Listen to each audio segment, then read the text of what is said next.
Kush kujdeset për shiqimin ton?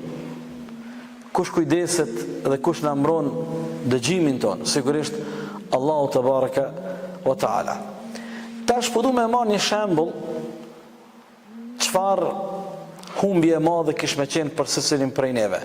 Para mendo, po e imagjinoj, po e marr një shembull. Sikur kishim me humb ne një aparat që ne nëpërmjet atij aparati, nëpërmjet atij instrumenti, kishim me jetu jetën e kësaj bote. Po ta humbim atë aparat, atë instrument, ne do të humbemi. Zot mund të bëjmë asnjë hap lëvizje.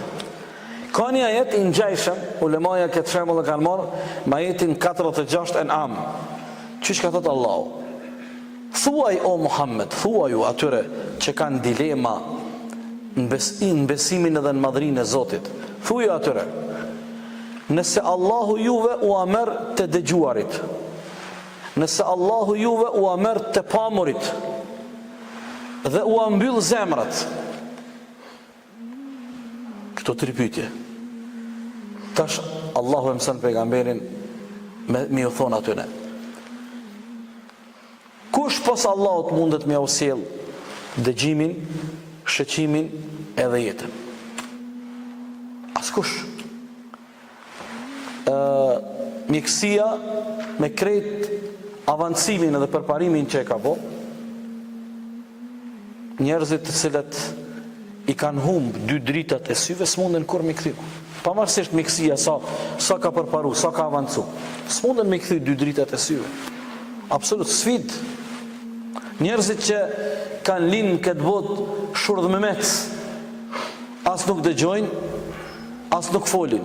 Pavarësisht këtij përparimit të madh të mjekësisë, të shkencës, teknologjisë, nuk ka arrit shkenca me krejt këtë avancim me i gjithë zgjidhje sfidës se atyre njerëzve të cilët kanë linë shurdh me mec, nuk ka arrit asnjëherë, absolut. Prandaj edhe njëherë po e përsërit ajetin 46 En'am. Thuaju ti atyre, o Muhammed, nëse Allahu amer të dëgjuarit, nëse Allahu amer të pamurit, nëse Allahu ambyll zemrat, kush pos Allahut një gjelle gjelaluhu mundet këto me kthy? Askush. Prandaj ne vëllezër të dashur, ndoshta nuk jemi mjaftueshëm të vetëdijshëm për fuqinë dhe ndikimin e madh të këtij emri të bukur të Allahut El Hafiz.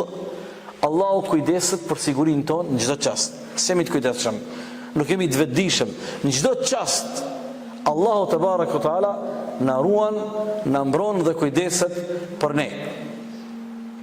Prandaj është e pa kuptueshme, është e pa ndershme robi me haru Allahun. Është e pa ndershme robi me haru Allahun.